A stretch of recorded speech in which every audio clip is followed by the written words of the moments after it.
The New York Ripper. Right. So we're going to talk about that tonight. Oh, yes. Now, technically, although this is like the video nasties that we do here, this technically is not a video nasty. Absolutely. Because it was never released to be a video nasty. Yeah. Because there's three sections to the video nasties list. We often think of section 1 and section 2. Section 1 are all the films that were prosecuted. It doesn't matter whether they were found guilty of obscene publications or not, they were prosecuted, and that was 39 movies. Yeah. You then had another 33 that were taken off the shelves, heavily cut. So that was section 2.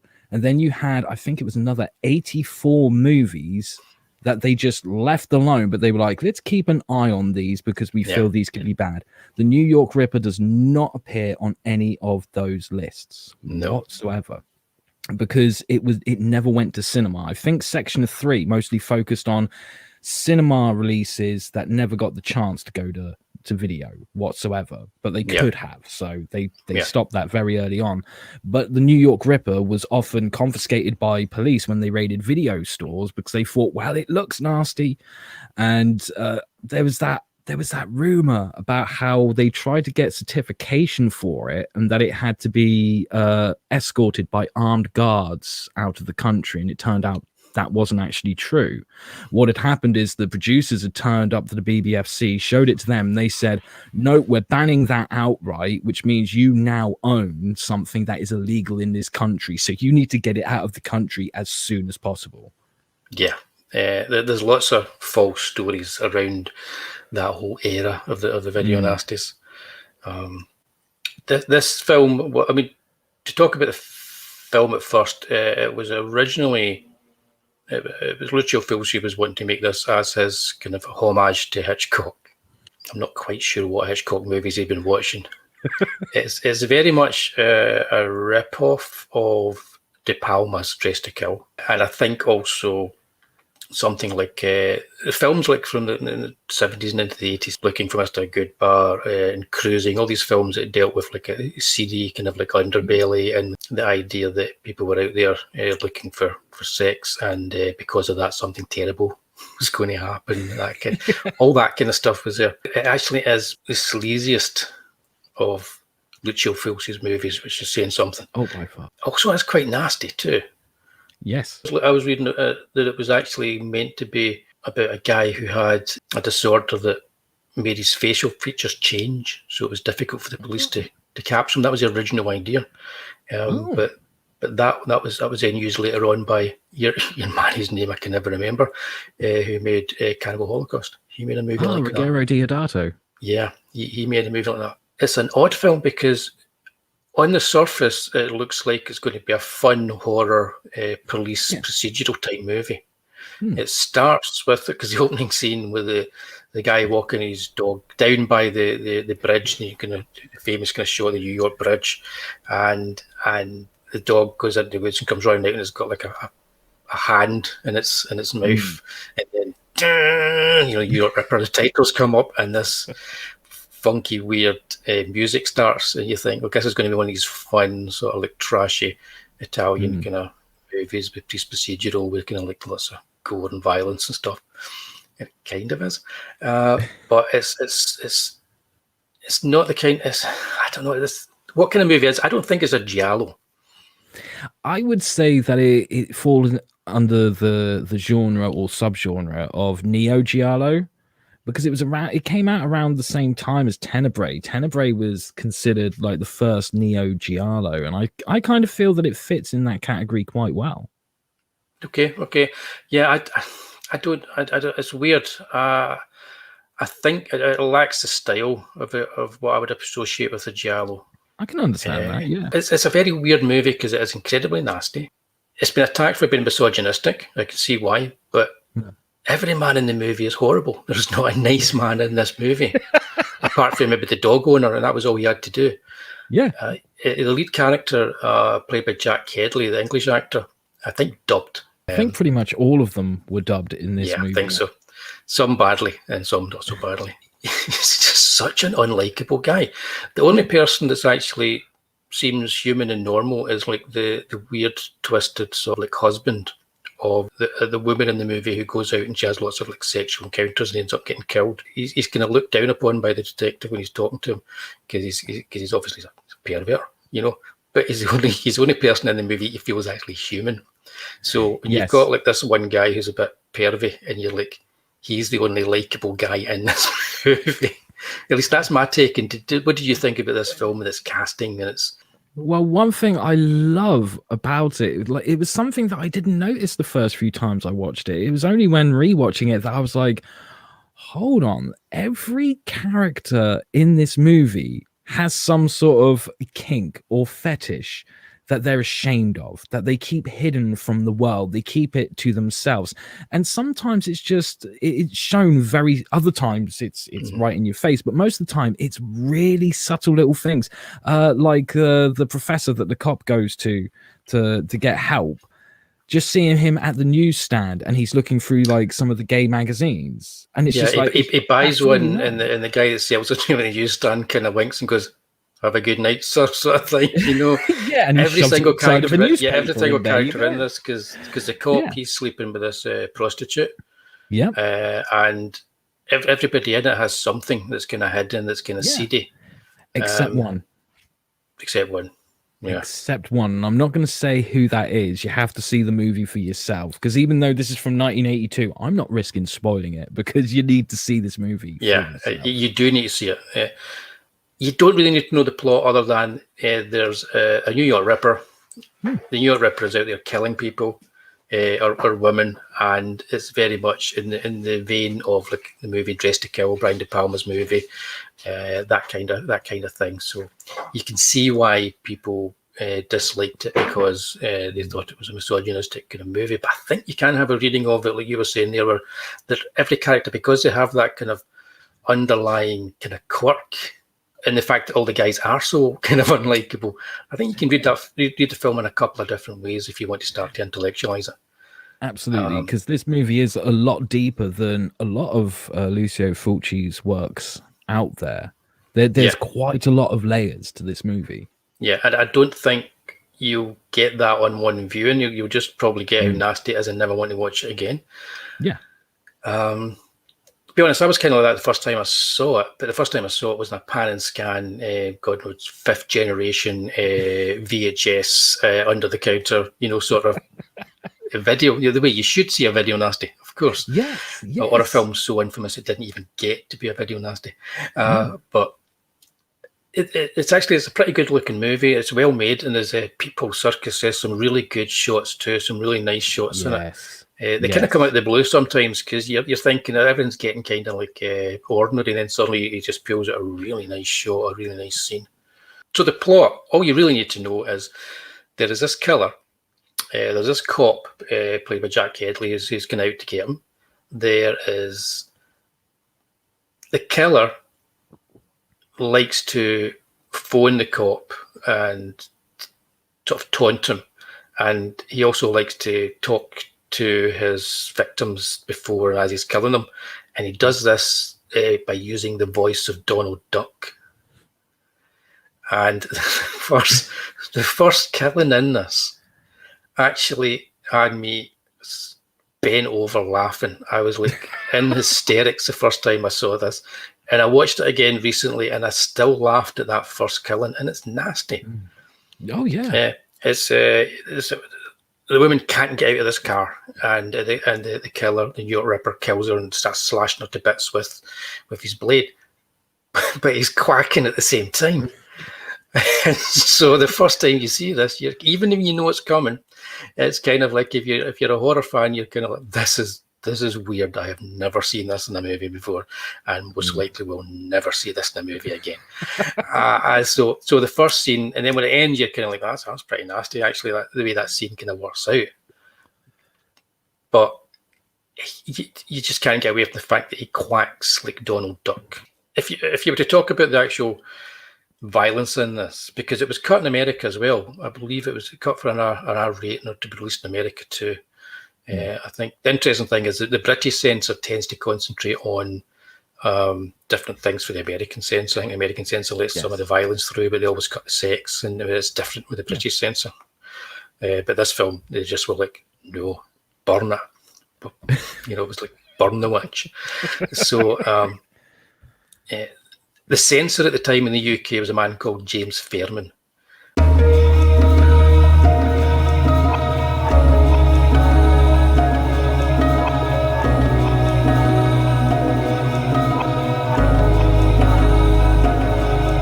James Fairman was a bit of a frustrated filmmaker, and he believed that he could re-edit these movies better and he could make them better through cutting things out, and he would get directors to cut films the way he wanted them in order for them to get a certificate to get released in the cinema. And it was very much, even if it is as it is today, people who are censorious generally believe that what they're looking at has no effect on them, but it will on the great unwashed, the poor plebs out there will be affected by it, and God knows, God only knows how terrible things will be if they get to see this. And that's still, you see that today with people who want to censor things. It was very much the way that the BBFC, the British Board of Film Classification, worked. They cut films because they believed that the working class couldn't handle it. I believe that's the approach. That was a huge part of it, but it was also other things like James Fairman considered himself to be a huge feminist. He had several people working on the Board of Film Classification with him. And when it came to the New York Ripper, there was one of the women that worked for him. She saw it and she walked out of there. She was absolutely terrified. She still says to this day that it is the most disgusting, vile movie that she's ever seen. And she also, in an interview, mentioned that James Fairman would often say to her that he felt that he was a better feminist than she was. And because of that, she was like, I'm out of here. And apparently a lot of people left because of his attitude like that. And he would, as I've mentioned before, he would often take scissors to the actual film negatives and be like, nope, need to cut that bit out and this bit out. And he would do some of the editing to the actual camera negatives. That's the bit that boggles me. Like, you don't have the right to do, getting the director to do it is one thing, but doing that yourself, that's just disgusting. Yeah. He was a censor, but worse than that, he was a censor that thought he was an artist. Yes. And he never accepted the term censor either. So the BBFC, people think is the British Film Censors, is the British Board of Film Classification. They would never call themselves censors. And Peter's correct. Even to this day, hit it with a shovel. It's the best approach to the BBFC. That's it. Get it done. Oh, done. Whoa. Jeez, oh.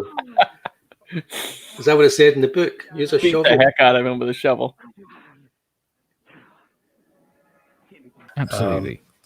What happened with the BBFC, funnily enough, is they had like a pokey wee kind of floor that they worked in the office building that they worked in London. And as soon as the video Nasties furor took off and actually led to legislation in Parliament, they made so much money through the classification system that they bought up all the floors in the building. It's like they just expanded, because everything that ever gets handed in to be shown on video had to be certified by the BBFC, and they charge by the minute.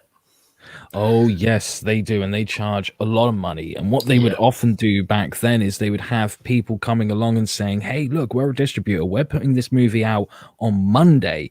Can you fit us in? And it would be like, oh, we can't see. We're booked up till next month. But if you pay a little extra, we might, just might be able to put it in. So like everything, it's like there's people going to benefit from any kind of censorship.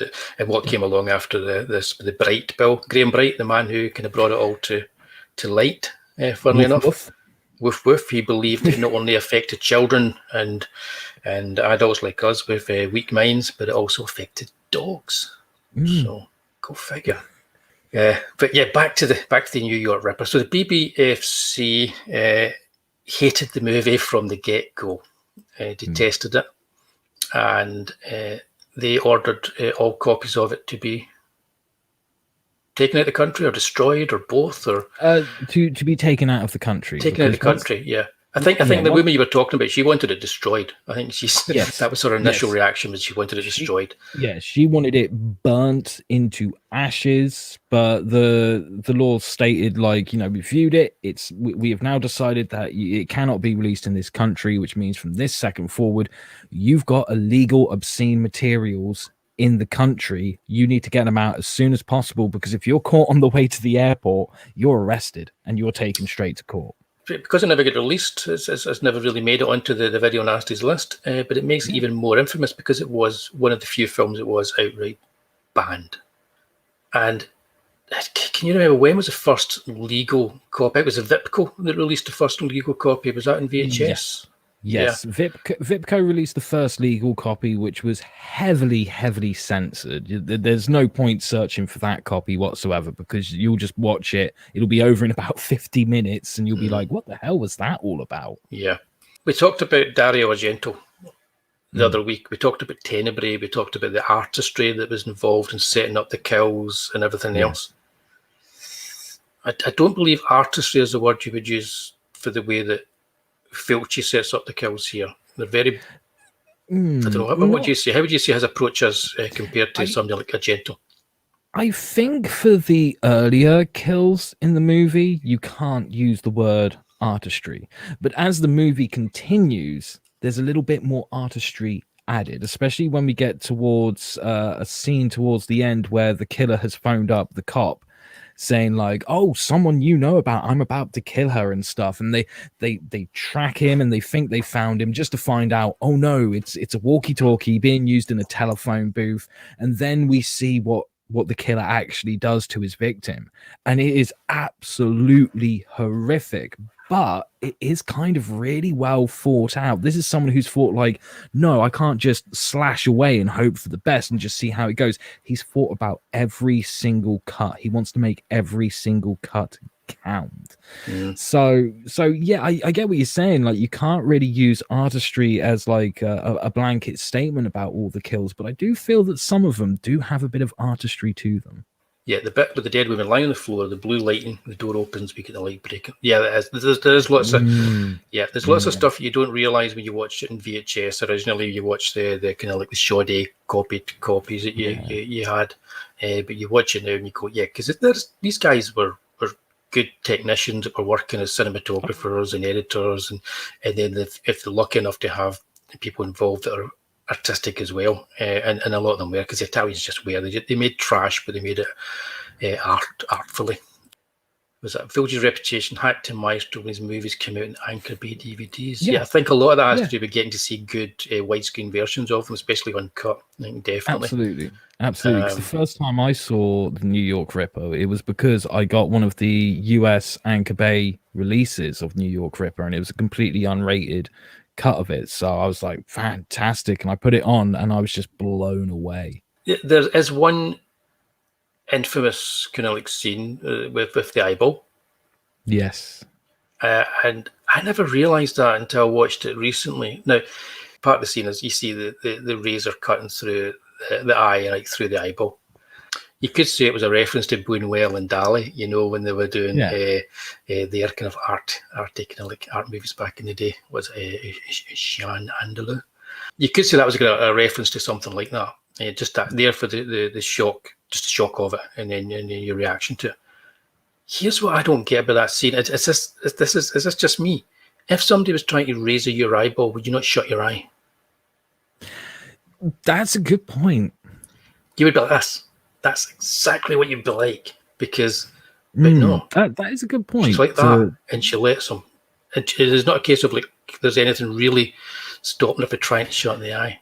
But then again, a lot of us, when we're put in situations where we're scared, we don't think logically. We don't act logically either. There's lots of times where I'm sure we've all been through it, where we've been in some sort of situation where we're scared, and then later on we're telling a friend about it, and they're going, well, why didn't you just do this? And you're like, because I was fucking terrified. So you don't think about that kind of stuff. Yeah. I think it's because it's a plastic head. But that too. But this time I just looked at it, because it goes on for so long that you actually can stop to think about it when you're like, because and this is one of the things I think where high def is a bit of a detriment to a scene like that. You can see the fakeness of it's well done, but you can still see the fakeness of the plastic flesh and everything, because the scene is long enough for you to realise that and focus on its fakeness. It can take you out of the shock value. So it starts off and raise it, and then you can kind of go, hang on, that's not quite right. Somebody like in Shan Andalou, the Buñuel Dali film, they use an actual sheep's eye and they cut into a real eye. So you know it's not a human eye, but you really kind of like you grimace because of that. Or a cow's eye, maybe a cow's eye. The film kind of plays with the whole kind of like the last girl trope as well. The idea of the last girl standing. But so we'll get to the end, but it deals with it really swiftly, I think, and sort of definitively. And it also pulls out the old Howard Hawks ploy of having somebody turn up with a gun at the end, to do the finishing move. There you go. There are references in here. You can watch it and you can see that's Hawksian. Not a lot, but a little. What do you want to say about it? What do you want to say about the end? And is there anything about this you want to kind of pinpoint that we haven't talked about so far? I mean, well, first of all, the denouement of the film, like you said, it's so quick. Like, we're dealing with the whole final girl thing, but it's literally one short scene inside of a car. And it's like, okay, this is something that's very compressed. This feels like something that should be done across like a couple of scenes. But I think what stands out to me the most is the ending of the ending. And it's one of the saddest endings to any movie out there. I mean, like that in a heartbreaking way. And it's just you say that, but there were two bits of this movie that I laughed out loud at. Right. And that the ending was the other bit. So I don't know what that says about us. But if you want to carry on, now the chat know that I laughed about this, so we'll be able to figure out what kind of person I am. Well, I mean, normally, like with a horror movie, especially once you get to the final girl bit, yes, there is that little bit of sadness because, like, certain characters that maybe shouldn't have died and so on. But like I said, I don't want to give too much away because I think people need to see it for themselves. But there is a certain character at the end that just, when you see her scene, it's just like, oh my God, this character's had it so fucking rough. And now you do this to her. Like, for me at least, I felt so much for it. And I've never had that with like most horror movies or exploitation movies where they had the testicular fortitude to go, you know what? We could make this kind of happy, but we're not. We're going to make the audience as miserable as fucking possible. And it's so well done. That's the worst part. It made me walk away and go, I want to write an ending like that. I kind of get. I get what you would. I know that's what it didn't come across that way to me. I laughed because I just the sheer depression of it all I found quite funny. I'm meant to be the dark one that laughs at that shit. Well, no, I've got news for you. I'm the one that gets the elbows in the cinema for laughing at the inappropriate moments of the movie. Do you want this? Do you want? You can take this. This is your trophy now. Yeah, I think we go on well. Me and Mr. Doe there. But he laughs at all the inappropriate stuff too. You can tell that looking at him. Yeah, I get what you're saying with that. This time round, I mean, I'm talking about the first time I saw it. Oh, right. All right. Okay. And I'm laughing at it. But this time round, I kind of get it. It's one of these films that it pays dividends with more views. I like bits of it.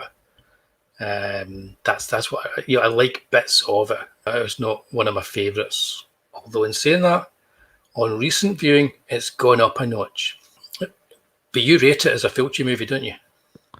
It is my favourite Fulci movie. Bear in mind, I haven't seen his whole filmography. I've seen a lot of it, and this is still my favourite one of his. Yeah, it's an odd one to recommend to people, I would say. Would you recommend it to people? Yeah, only if they're twisted like us. if they're twisted like us, then I would say to them, why haven't you watched it yet? If they're not twisted like us, if they show any sign of hesitation, I'll be like, don't do it. Just don't. Go watch Wizard of Oz or something, please. Yeah. Don't touch this movie. Yeah.